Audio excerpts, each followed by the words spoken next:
And we're live, Good. or almost live. We'll see if YouTube is. Yes, I think it's. I have 3 different recordings going on: Fathom, Zoom, and YouTube, and never quite sure when's starting which, but it's probably been recording all that while we go along. I will pause it so it's not talking over me.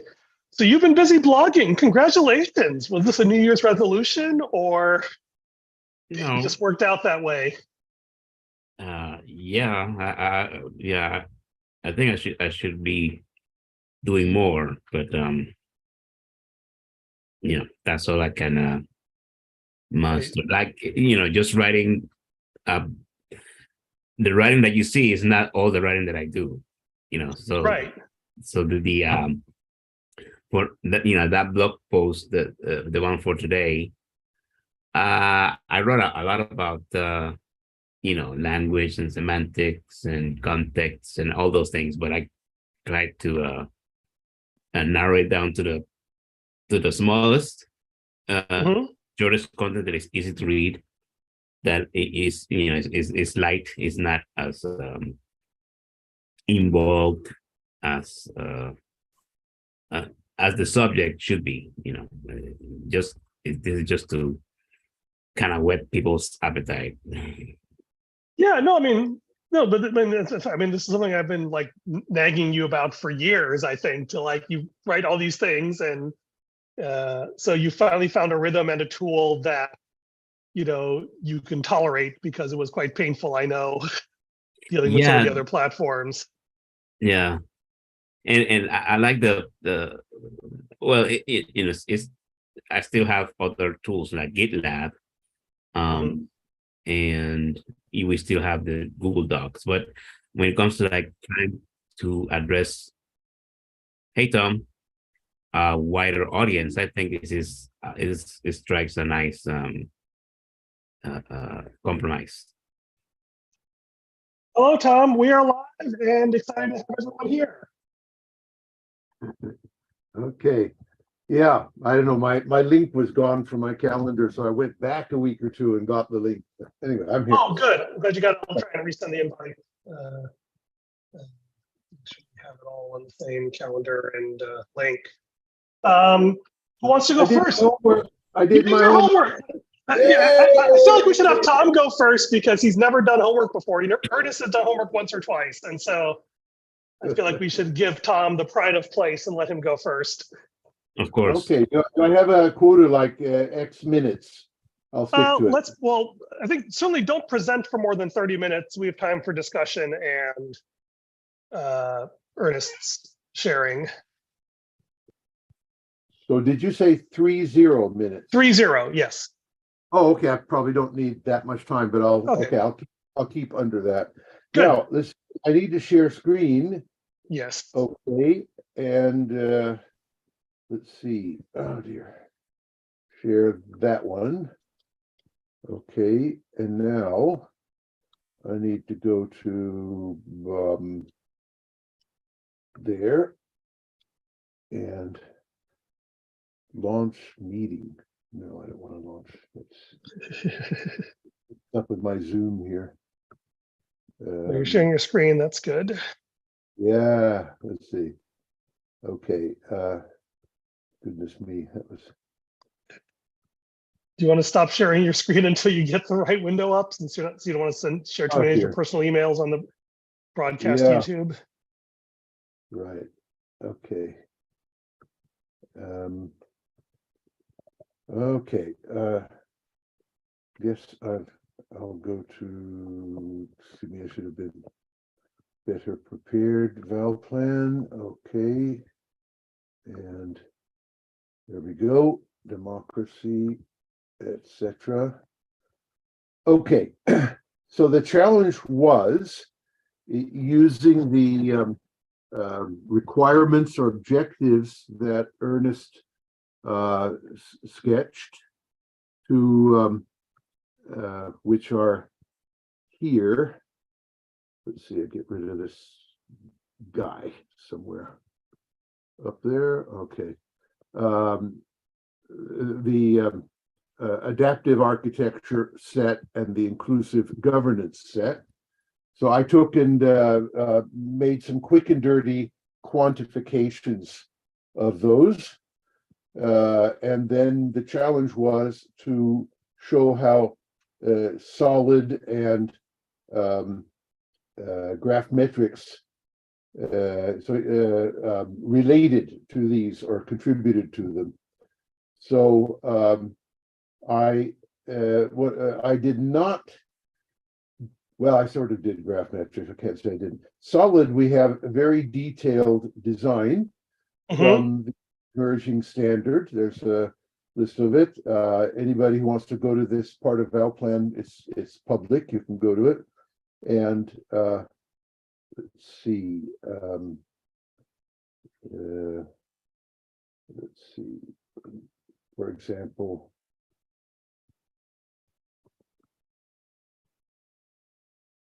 well, not sure why that isn't working, but it doesn't matter for the moment. First, I then, oh, I see, I'm in, okay. I set up an extremely simple impact estimation table that looks like this. It takes the two high-level goals, which are detailed, adaptive architecture and inclusive governance.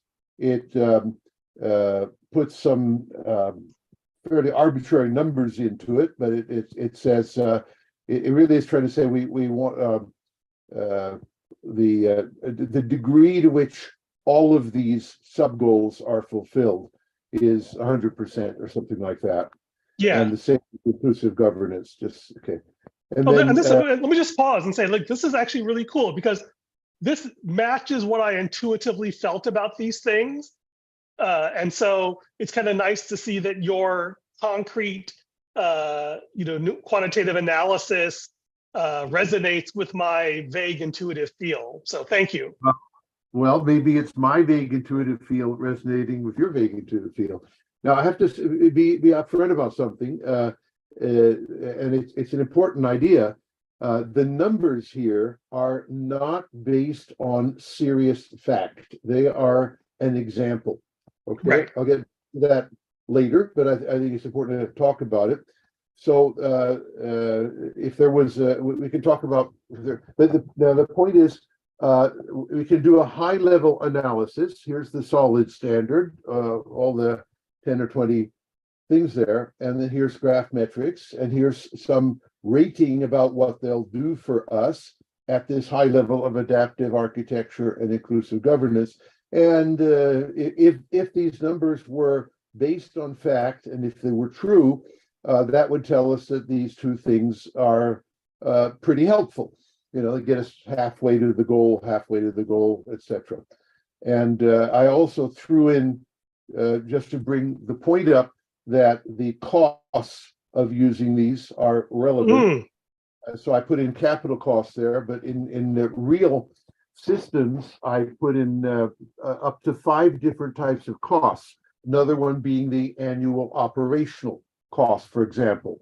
And some things might be very cheap in capital costs, but very, very expensive in operational costs, and vice versa. And we should know the difference and know what we want. But I put in a symbolic cost idea there.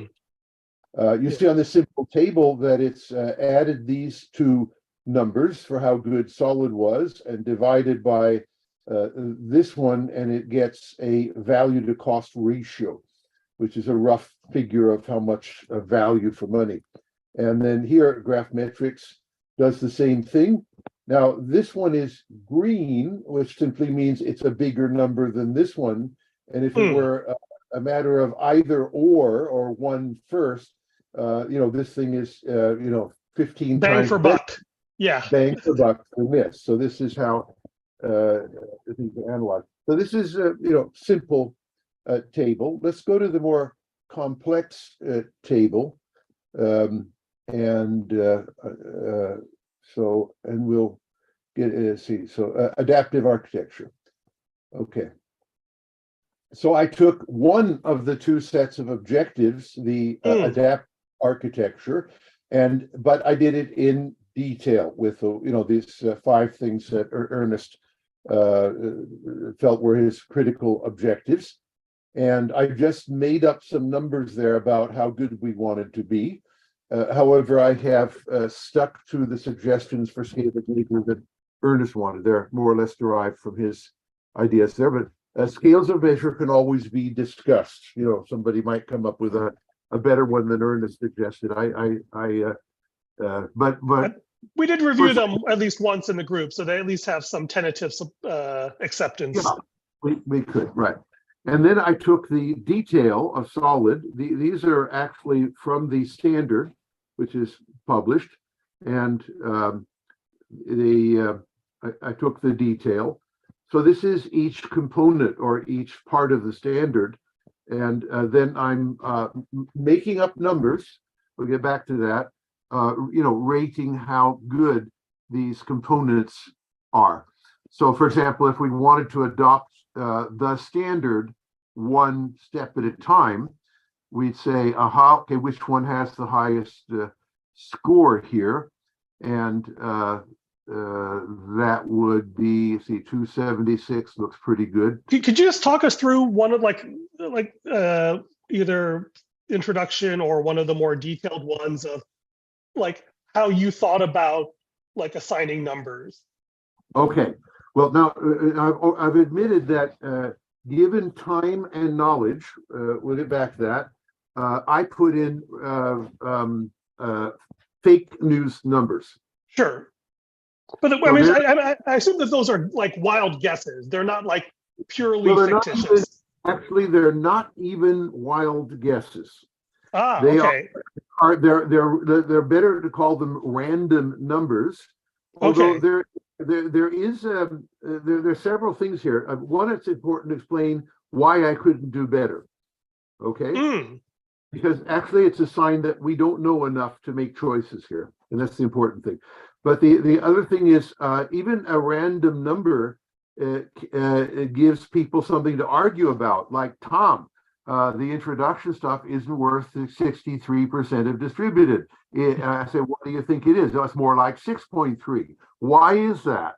You can start a discussion, and it's like computing square roots by iteration. You can iterate towards levels that are better substantiated and more in agreement with what people know. Okay, so starting with random numbers when you don't have anything else to do is not necessarily a total waste of time and idiocy, but we can make that point here. Okay, by the way, the green number down here is simply the best value to cost ratio. So if these numbers were true numbers and we were to start with one of the standards, we'd choose uniform resources because it does pretty good stuff and it costs a pittance, like less than, it's in the 1% level. I know you just made that up. That actually sounds quite plausible. Actually, in my own experience, I'm implementing stuff like getting URIs in there is really cheap, but it has tremendous payoff.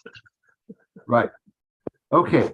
Now, so by the way, I also added a thing here, which is adding up all these values, assuming that if you do these, they are cumulative. So there are two options here always. These are options, one or the other, and the other is they actually accumulate. And you can use the table for both purposes, making a final exclusive choice or setting up a set of things that you're going to maybe in Agile sequence in the highest value things early. So you get, early stages, you get fairly high value, fairly low cost. This is a way of planning your Agile. But the number here is kind of fun. Assuming these are non-exclusive choices or they're cumulative, it's possible to accumulate these. It says here 141. Now, let me explain what that means, because it's interesting in itself. It means that with a bit of luck, if everything here were true and it really accumulated, we'd get 41% more than the goal we've set up to get to 10, get down to 10%. Right. But we have a safety factor here of 2, which we can adjust. But because we didn't reach 200%, it puts it in red, says you don't have big enough safety factor. If you want to be pretty darn sure, like a good engineer, that you're going to actually reach your goal, you need to have twice as much theoretical effect as you really need, and you don't have it. So you have to do something about it. We can back that later. Now the other ones are green, and you can see they're all over 200. So what it means is you've got your safety factor and more for these. You don't have to, you shouldn't worry about it. By the way, engineers, when engineering a load of say 1,000 tons, will routinely use about twice as much load theoretically as margin of safety, or but margin of safety, yeah. But you get in questions or discussions like, for this particular task, how much safety margin do we want? Now, I can tell you from experience that when managers are given a choice, they will always choose at least two. They'll never say, "Oh, go down to the bone here. We'll take a chance on everything being true and accumulating." Managers always insist on a minimum factor 2 safety, and I've had them go up to 4 and 5, fairly arbitrary, but they definitely want safety factor. They do not want a failure on their hands because nobody planned enough high effect. Yeah, it sounds like you deal with more mature corporations than I do. Most people pick the random thing. It's like, well, let's just hope everything works out perfectly because we're worried about time rather than safety, but maybe different industries. Now, let me get into the question of why I couldn't put real numbers in here, okay? Now, for example, for real numbers would require some measurement of these solid things for these goals. And now, as you know, solid is new. It's just barely in some beta levels like graphmetrics and a few others, a handful. And even there, nobody has practically measured anything except they haven't got too many bugs. It sort of works. And they certainly haven't measured against these scales of measure. Okay. Now, if they haven't measured, basically, nobody has measured anything against these scales of measure.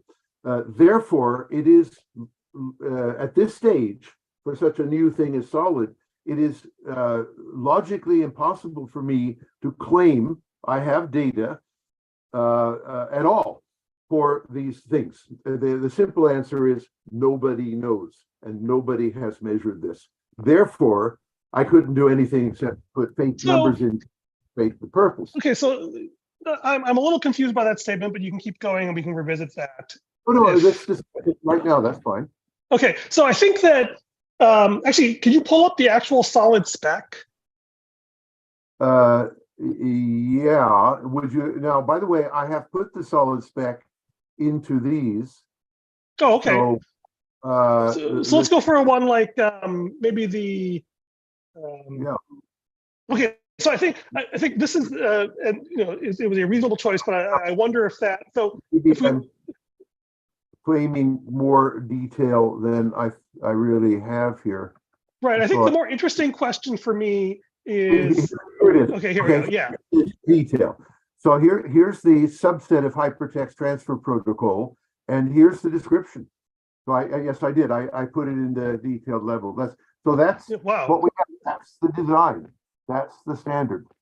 Right. So the standard is right. Is that the? So I think that first of all, very impressive, and it's a great showcasing of the tool and a lot of work. So thank you. The thing that, and actually, maybe it's better to look at the other half of it. Do you have like one of the value metrics or the objectives functions? I do. Let's look at that as also and see how that's written in here. So table. Okay. And okay, so here's one of the value metrics. And there it is. All right, so creating cost per value created. Right. So this is the interesting, right. So let me try a different way of making up a number and see if this aligns with what you're doing here. So when I look at this, I say, okay, we want to build a system where it's efficient for people to coordinate value. It almost feels like there's a missing piece here between like, okay, there's a spec that says this is how you build something, And then we have these abstract value criteria of, okay, if we use this, if someone builds it and we use it, sorry, if they build it well, in a way, because I think, right, because the solid spec is a specification, right? It's not, graph metrics is an implementation that conforms to the solid spec. Is that the right way to describe it? Yes. Okay, so if someone builds graph metrics and then I use it for particular tasks, then I could probably say, okay, then I can get actual data about how it is being used, right? And that would be what you would consider a real number. Yeah. Right? Right.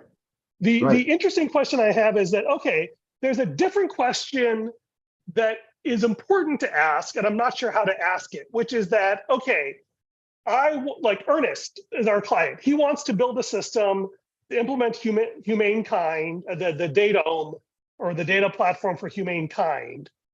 Mhm. And the question is, go back to the list of value requirements again, just so I can, I wonder if I have that document here, because my brain is, like, I know I was part of this discussion months ago, but I've mostly forgotten it, and it's bounced below my Sure.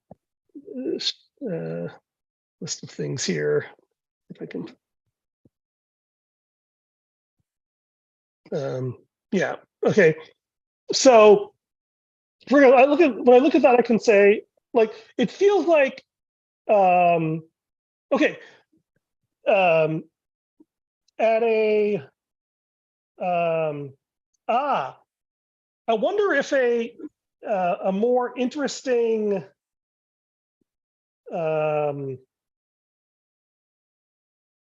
so this okay, incoherent thought. Let me try to make it coherent. If I look at the spec and I look at these criteria, so you know what I'd like to think is that an ideal spec would be like everything in the spec is fully aligned with our values, and some of the components of the spec are partially aligned with our values. So instead of summing all these across there, I think the way I would decompose it, which may not make sense in practice, but conceptually, is like URIs are 100%, federated and cooperatively owned and autonomous and things like that. So they get a 1, and then I multiply going across the table and saying like how much each of these things conform. So rather than getting does that make sense in terms of trying to figure out if an architecture is conformant to our values?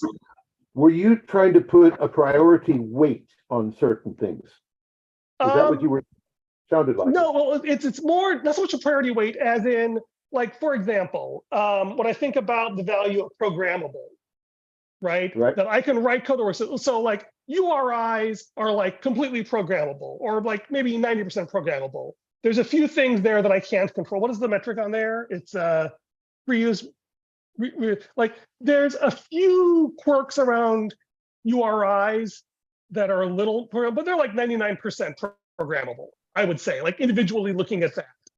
Like if I have a URI, I can do it. Whereas like the client server piece, that's, I would say 90% programmable. Like you can't administer a server or a client but using just the spec. You can access it, so you can put and post things, but you can't, so I would say like web servers are like 90% programmable. Like, so these different pieces of their architecture have different characteristics. And so you can do like, I guess, an average across them. You say, if we say, assuming a naive weighting across all the components, if I look at these scores across the components, I would say, okay, if I'm using this architecture to solve this problem, it's probably gonna give me something that's about 80% of the way there. And I'd have to either change things or add things to get to a 100% programmable system. That's at least the way that I would think about it, looking at it. Doesn't sound unreasonable. By the way, there's lots and lots and lots of stuff that we obviously are not going to have enough time, but we got to start on it, and it's all in writing. But let me make some points here. One is, given this situation that there is no data, but we would dearly love to have data to make a good decision, one thing you can do is start delivering all or part of this, hopefully part of it, and then measure what happens. If I click this cell here for hypertext trend, I can measure what happens on my very first and only implementations that I know about that I have a chance to measure, and I can put in the number there. Okay, so in other words, in the total absence of data, one option is, let's call it experimentation in the scientific sense. Let's do an experiment. Let's deliver the hypertext trend, and let's try to measure at least this one, and then let's put the data. In other words, you can build up your own data, which is always, in a sense, the best thing, because it is your system with all of your specialties, unlike any other environment. So building up real data. So the initial thing here, that's really to make a rough decision. Should we mess about with solid at all compared to some other standard? And once you've made that decision, you can validate that it does good things until proven otherwise. If you do it step by step and it puts in really good values here, then continue. Right. I mean, well, that also implies that something like a minimum viable product, right? You need at least something that is actually usable that you can test to get some meaningful data out of it. And the best one is always going to be your own system. This standard, if it's in 1,000 places, your 1 promille will be unique. And what you really want is data on your own system with the things surrounding the use of the standard there. Yeah, interesting. There's one other thing I'd like to do just to get it in there, and then I probably used up. Let's say I've used up my half an hour, which I didn't think I needed much. When I click on any one of these cells, right, I get an expanded window. Right, and what the first thing you'll see there is this -2, which is my estimate. See, estimate, and then. And what does the negative number mean, by the way? What we're doing is the cooperative thing is the coordination loss. It's actually reducing the cost from 42% per value creation down to a lower number like 10%. So -2 means we go 42 -2 is equal to 40. Ah, okay, got you. Yeah, in a sense, when you're going down, you need to put in a negative number, the saving, the cost reduction. Yeah, but and being consistent, right? So okay, now okay, but this is my estimate. What I want to show off very briefly is the following. Whenever now, so if I put in this -2, you might ask me, Tom, how did you get the -2? And I say, well, actually, I just put my finger in the air and hope for the best. It's called a scientific wild ass guess. And who did the scientific wild ass guess? Well, Tom Guild did. Now, what we know is Tom Guild doesn't know shit about solid. He's never measured anything with it. And he also admits that he's got a wild guess with no credibility. So we have a little thing here which sets credibility. We've got credibility 0. Credibility 1.0 is, solid contract guaranteed. It's going to happen. You can bet your life on it, right? And then everything else is in between. But the point is, what we're doing is knowing we don't know, called, right? We're admitting in writing that it is just a wild guess. It is made by a guy who isn't even good at making wild guesses in this domain because he's not an expert on it. An expert who makes a wild guess would be a different thing. And it's wild guess and no credibility is credibility level 0, right? So and there's another thing here. It says 2. This is plus or minus. I'm just going to put in plus or minus 1. Okay. So there are some opportunities here to indicate how this number was arrived at and how solid or, pun not intended, how solid or not solid it is. And what this does is it means nobody can get fooled by this. Anybody reviewing it can take a look anywhere here and find that, for example, in this case, nobody has given any evidence or source whatsoever. And in this case, the evidence is pretty dodgy, and there is no case of really good evidence. In other words, this is fake news. And then they can make decisions like, this is so essential that we must either get an expert who can give us good numbers, good evidence in the estimates, or we must do experiments of iteratively implementing these in a, call it a test or experimental environment, and see what the real number is. I hope you see what I'm arguing here, that this is not just a place for people to throw their opinions. Their opinions have to be founded and documented, and if they're not, everybody can see it. Not only that, they know everybody can see it.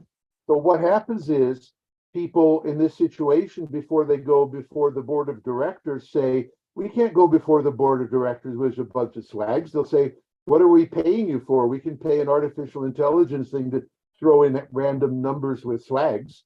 So we'd better do our homework and dig up some evidence, or dig up a plot to deal with the fact that we have no evidence. I'm done. I've used my half an hour.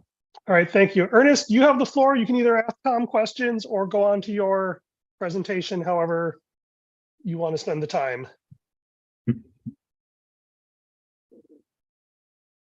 Excuse me. So Tom, so you researched solid, and what do you opinion? You said that it was just starting. Early. Largely, no. Number one, there are just a few betas out there, and I listen in to the regular monthly reports of everybody, so I know something. I actually know something about what's going on there. With Tim Berterly personally attends all of these, by the way, just for fun. And the answer is nobody's out there measuring anything at all, except that it sort of works, not too many bugs. And they certainly aren't measuring our requirements, the ones you're interested in. Not at all, nothing, nada. Okay, so long story short, for this particular new technology, there is no data out there. And that means we know we don't know, and nobody can claim anything is good for our objectives. So if we believe in it, we can try it out, and we can get our own data, right? Actually, like oh goodness, I'm going to hate myself for this. I think I'm going to disagree, and then I have to put my money where my mouth is. Yeah. So I hate when I do this, but so what I think is possible to do, and I guess this becomes my homework for next month, which I feel like both of you did great on your homework, so I feel like it's incumbent upon me to do some homework, is rather than doing a usage analysis, doing a design analysis, and take the 10 values and read through the frickin' spec and actually do my homework like I'm supposed to, and say, okay, how well do I believe implementing this spec will achieve our values, and create a column with just, maybe a spreadsheet, maybe ValPlan, I don't know, where I say, this is what I think is the contribution here. And I may have to redefine some of these terms to make them meaningful. But it feels like that is a plausible thing to do that is less work than what you did, but more work than I would voluntarily undertake. But I feel like I am obligated to substantiate my disagreement. There's a way of, I'll give you direction. There's a way of trying this out. If you were able to even do one cell at all, that would be impressive. Right. So can I clone this table and do a subset of it? Is that easy? I will tell you in advance, you won't be able to do even one cell different from what I've done it. Interesting. Because the data ain't there. The nearest. Okay, well, I think you were looking for usage data. I feel like this is why I feel like we may be talking past each other, because I feel like you're talking about usage data, which we don't have. I'm talking about a design analysis. I can look at a system and say, okay, if everything requires me to be put on a centralized server that's owned by a Right. single corporate entity, it is not federated. Like that's a Mhm. simple yes, no design criteria there, right? And so I think that there are statements I can make that are interesting to me, which may be different. So anyway, I guess the real question is, should I try and like copy and edit your table, or should I just do it myself on a spreadsheet? Do you have a strong preference? You're certainly welcome to use ValPlan and go in there. And you're also welcome, if it's easier for you, to use a spreadsheet. But I just changed the evidence to personal opinion. You told me you're going to use your personal opinion. And I put in the source EP, right? You still have credibility, wild guess, no credibility. You're not an expert of many years experience on solid. You have So, no. but okay. So I think that rather than us having the meta discussion now in Ernest's time, let me go ahead and do the exercise, and Okay. then we can decide what it actually means after I've done it. Just one remark I want to make. I want to make a long time. I think you will find it's impossible to logically go from this description of the standard to an impact of this kind. I mean, you can believe but you can't really translate. You really have to gather data. So, like I said, I think we're talking past each other. I should just go ahead and put my money where my mouth is and do it, and then we can have a meaningful discussion. I'm reading a book now that I want to tell you both about. We're in Ernest's time, though, so I want to be careful before going on a Yeah, rabbit it's hole. going to be very quick. The book is called Super Forecasters from 2016, and it talks a lot about this kind of stuff, how good people are to estimate how things will be. So that's it. Get a copy of Super Forecasters and read it, and it'll tell you a lot about the difficulty of being accurate in your estimates. Again, different problem that I'm solving. We'll deal with it next month. Okay. Happy to talk with you in more detail about it, but Ernest, go ahead. Okay. Let me I need to stop share, right? yeah, and I need to start my own. So let's do that. Share screen.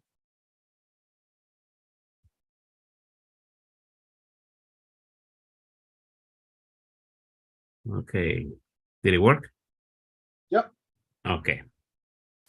So last time we were talking about or kind of segue into communication and language and the reason why people find it difficult to communicate. So I mentioned that I was thinking of ways of addressing that when it comes to the culture of different groups, cultures, and contexts, and within that you have fields and specialties. So there is a whole lot of contained context within a larger culture that determine how language is translated into meaning. Plus, all this happens in a person's mind, and every mind is unique. Therefore, the same language is translated into a meaning differently. So this is the crux of the problem of having people communicating, because things happen largely inside our heads. And things that are invisible are or not obvious are things like culture, things like vocabulary and experience, all these things. So we when it comes to fixing debates and discussions, is a very large problem, but we can start somewhere. We can start at the well, let's not focus on the motivations of some people, because we know that some people use language specifically to divide people. They choose terms that are either not widely known so that people can apply any meaning to them, or that they are popular and they have some sort of community-based definition, which people assume, but might not be correct. Right? Examples: being pro-life. What does that mean? It means a lot of things, but it does not mean what those words apparently mean. It doesn't mean that a person is pro every single life.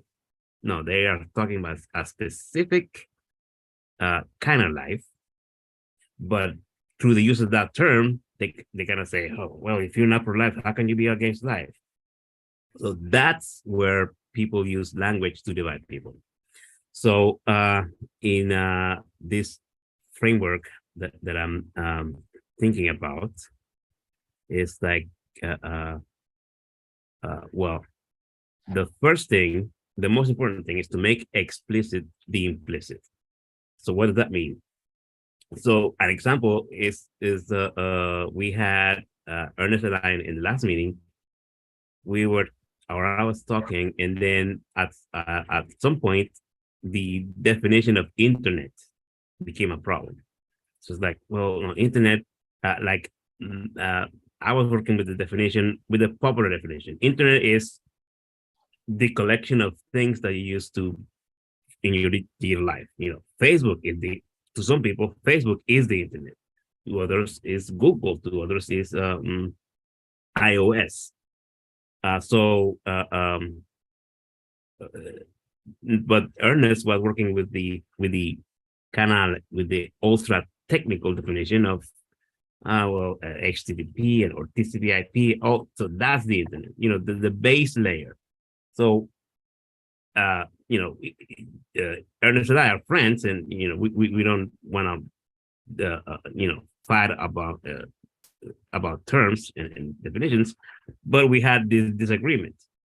Like I didn't get, although I knew of Ernest's definition, I wasn't working with that. I was working with the wider, the internet is everything. So but the point of last month's meeting wasn't to discuss the internet or networks. It was something else, which I forget. So when it comes to discourse and discussions and debate, the best way to ensure harmonious interchange of ideas is to start with a common vocabulary, so that I can understand Ernest's point of view and the model in his mind, and he can understand mine. So I suggest starting framework is to, hey, before the discourse, before the actual discussion, let's come up with terms that you're going to use, or that each participant is going to use to get your point across. Use the terms that you're going to use, but don't define them. Just identify the term and give that term to the other participants, so that they have to define that term.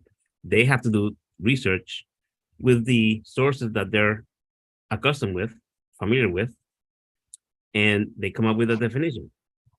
And then they present that definition to the provider of the term and say, hey, does this definition approach what you understand?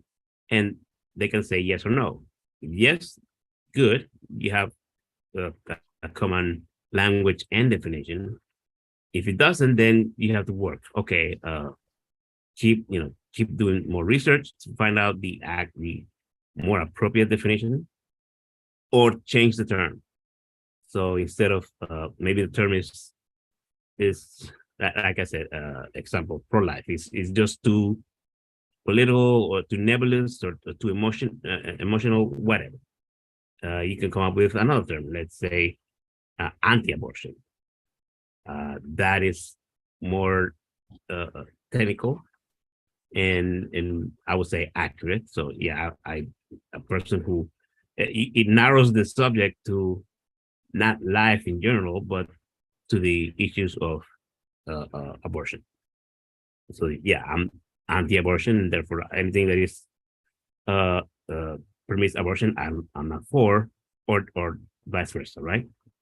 So that's where uh, you narrow the term so that it's more accurate in the description, and it removes the ambiguity that is built into language and meaning, because we use words differently depending on the context and the culture. We use the same word to mean different things.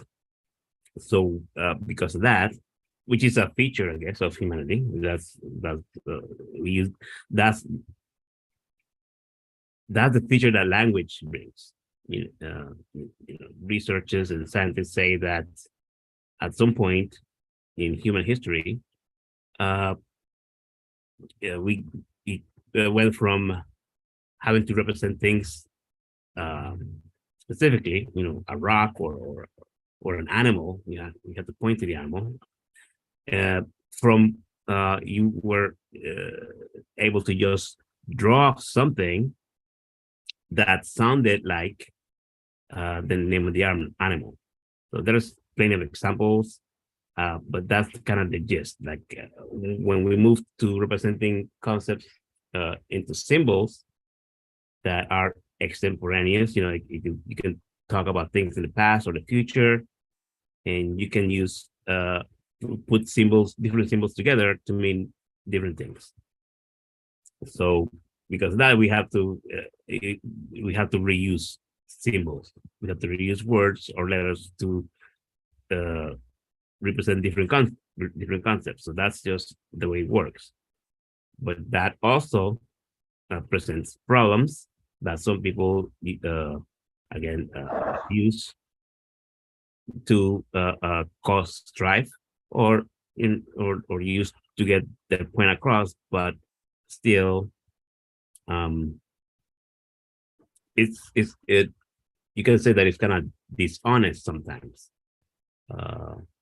because even though they might know better, the goal is to manipulate people into thinking in a specific way, into operating against their own interests or the interests of others, fomenting hate for a specific gender or religion or whatever.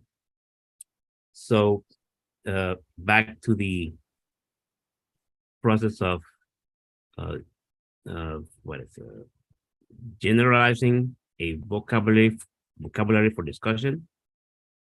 That is like that serves many things. It harmonize, it ensures that the discussion will be more smooth, but also it helps each participant learn about the other one. Like instead of having to guess or imagine what the other person is thinking, using your own experience, which is not, most of the time is not going to be helpful. You have to get into their world. Okay, these terms that they provided me, that's what they use to define their way of thinking. So let's figure out what that is.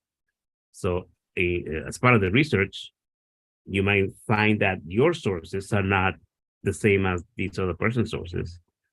The sources that the other person trusts might not be ones that you trust, but you have to get into that world to learn about that other person's point of view. So with that work before a debate, a discussion, would ensure that the participants have a better view of the others' worldview, and so that they're sitting not judging them, but actually kind of living their world not exactly, but you get an idea of it. You have to like get down and dirty and learn about their worldview. So during the discussion, using that general language, then people know what they're talking about. Yeah, this is the term that I use, and so therefore this is the meaning, and it's harder to deviate. It's harder for people to be misunderstood because beforehand the meanings were set.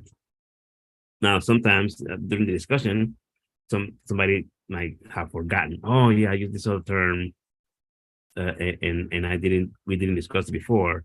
Well, that's where we can use Tom's approach of having like a working definition of a term.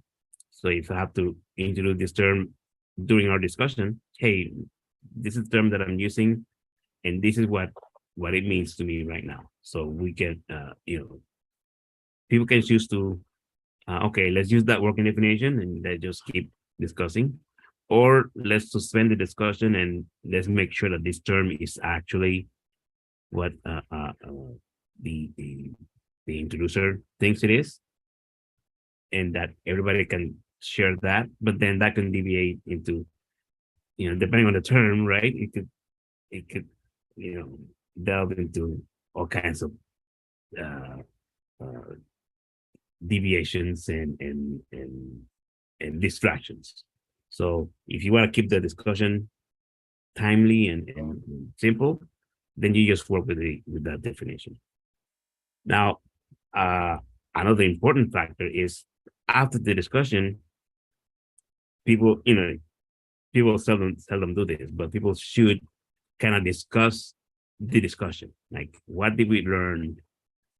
What are my conclusions? And then also smooth out any misunderstandings with terms that you introduced, that were introduced during the discussion.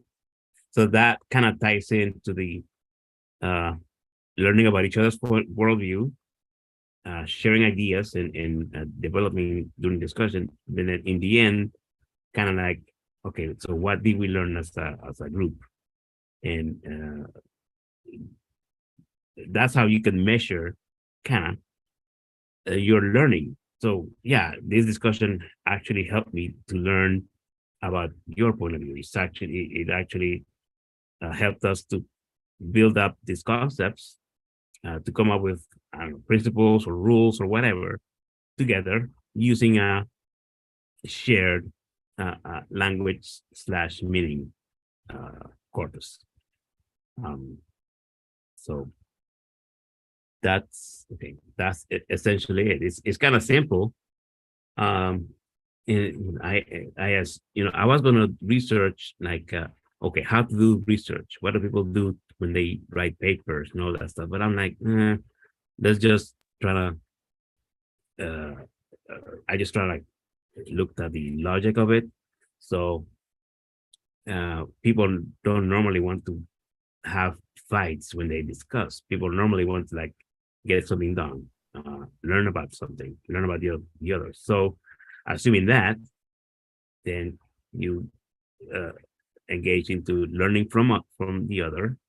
Oh, learning about the other's point of view, working together to develop new ideas, and then in the end, talking about what together they came up with, what they learned, and what they concluded. So, to me, that's like the base framework for helping different groups, different societies work, at least communicate and understand each other. And to me, this is important because once you get this framework or something, a practice going, and with the advances in, I don't want to say AI, but I don't know what other word to use. In artificial intelligence, you can then use tools to help people delegate that task. So, hey, software agent, I want to speak with this other person, but I want to get their worldview. Help me out by researching the terminology that they use, so that I am more informed. So because our digital world is our extension of our minds, we can incorporate this type of learning into it so that we can, like a bicycle, augment our capacity to learn, with automatic systems. All right. You done? Yep. All right. Thank you. I was comparing it to our values list, and I thought that, the value that you were really pushing for was transparency, right? Being sure that everyone can read and understand what is you're saying. Mm-hmm. It's tries to promote being cooperative, that you're trying to reduce the coordination costs. I mean, Mm-hmm. you're making it more costly in the short term because people have to explain themselves, but it's reducing the long-term coordination cost of actually getting, reaching alignment and doing things done. And it's also designed in a distributed peer-to-peer way. Let's all do this with each other, not have some central body telling us to do this. I noticed you mentioned other things we didn't have on the list, which may be future values we want to think about, like automation, ensuring things are pro-social and generative, and then encouraging precision and accuracy. Okay, Tom has his hand up. I'll let him. Okay, so each one of these ideas is itself a strategy which you believe or hope it will have a certain effect. So we could do a similar table here. What are the values that you're trying to influence, and how do these ideas influence the values? So, someone could build a table to examine these things. Now, there's another thing. You put almost all of your emphasis on what I would call process, things people do, and there's nothing wrong with process. I've got plenty of it. But what you did not do that I would put more emphasis on is let's call it language in a nutshell. The explicit language you'd use when people are doing this. Okay, and to make a long story short, I would plug in language as the tool for this better discourse. To make a long story short, and the combination of your processes and this language would have a greater effect than if you just have processes but no specific language. Yeah, and I think that's actually I did it. I purposely avoided emphasizing language, but emphasizing meaning. Like, okay, let's discuss what I mean. Let's not, forget the language, because the language, again, is sometimes people use it to divide people and to confuse people purposely. That's what they do. So Right. it's like But making people is trying to fight those tendencies directly. It's built in. Yeah, but my understanding of language, though, is that it's designed to help people agree on a common definition, which is related to but different than having everyone articulate their own definitions. At least that's what I heard. At least my understanding, Ernest was mostly focused on the latter. It's much more than that. We don't have time to discuss that point in detail, but I could discuss it. We have I think we should probably wrap up now, because I promised my wife I'd be done at 2:00. Oh, so many. Oh, yeah. Yeah. All right. I guess we should decide on an action item. So I'm going to do my homework of reading the solid spec and coming up with a design analysis, which may or may not be humanly possible. We'll see. It may not align with what Tom is expecting, but I will at least do that. Any other homework or topics for next week, month we should be thinking about? I suggest cheekily that we should all read the super forecasting book, because I've already got my homework done. I'm almost finished. Okay. But you'll love it. It's really, really good. I'm familiar with the book. I've read some reviews. I haven't found the time to read it directly, but yeah. Now it's time. Now we're talking about estimating. Yeah. All right, maybe. Yeah. I'll take it up. Something else that I was thinking of doing is continuing with this concept system, but working with the emergence, and Ernest, you said that you like these other guys, Ted or Tom, whatever, SpaceMakers. Joe Edelman. Yeah, I don't care about the term so much, but the idea that the goal is to create spaces for people to come together without being strangers. yeah. I view it into, let's have ideas themselves be the things that grow. We have incubators that as venture capitalists, pour money into some ideas and then they come up with some companies. I'm like, well, let's have just ideas flourish on their own merit in a system that helps them to either attract each other or repel each other. All right, I think you're just signing up to do homework to write up a counter proposal for idea centric. So you were critiquing the idea of SpaceMakers, and you were going to offer an alternative. It's 2:00. Let's make that your homework. Correct. You're right. That is my homework. All right. I will try and get you all an email out with a link for next month, and make sure the calendar invite is up to date, and we will pick it up there. All right. All right, guys. Thanks, everyone. Thank you. Bye.